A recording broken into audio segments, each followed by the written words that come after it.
have any like particular teaching method or technical support that you use in class to keep the attention level from your students high and improve the learning transfer? Of course, there's many strategies and things that I need to use for executive students that I wouldn't use when I teach a younger crowd, perhaps. So some of the things that I do is I understand that executives spend a lot of time on computers and they're typically very technologically savvy.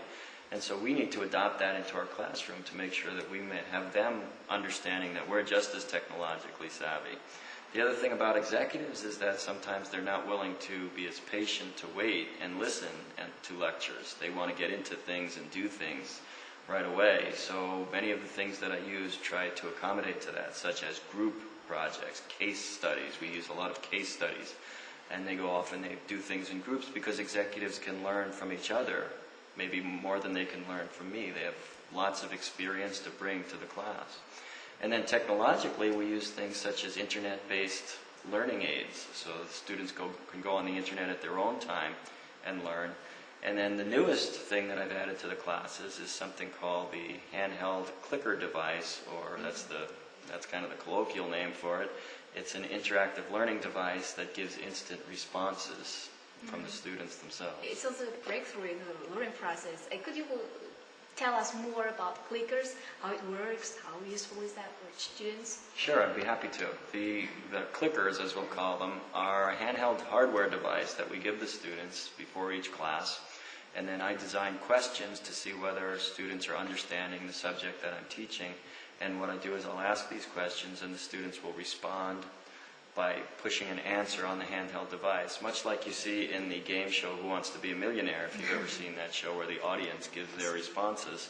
And the students do the same, and then when I get their responses, I can tell if the students are truly understanding the topic that I'm teaching. So if I ask a question and there are 40 students and only 20 of them get the right answer, then I know I need to cover that topic more. And also it makes other students feel better because many times in a classroom a student will feel that they're the only student who's not getting it. Whereas now they say, oh, there are many other people that are not understanding this and it's good that he's going back over it. So it's very helpful in terms of teaching as well as learning.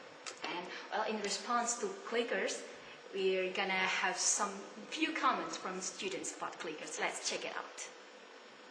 I think it's great to use because it brings in a lot of interactivity into the class. You know, the group all focuses again towards the problem, and on top of that, since we get numbers, so it's our identity is covered by numbers.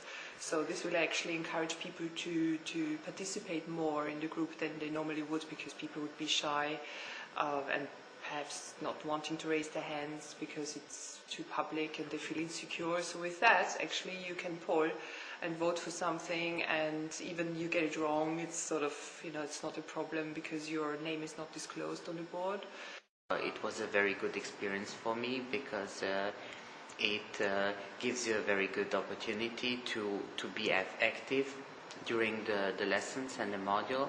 So the professor is asking the questions. It's a multiple choice system, and it keeps you really awake and concentrated during the whole lesson. Well, Professor, thank you very much for being with us and sharing your ideas, your thoughts in this model. Thank you very much. I really appreciate it. Sure, my pleasure. Thank you. And that's the end of our discussion on this video podcast. I'm Hanu Salsabila. Thanks for watching.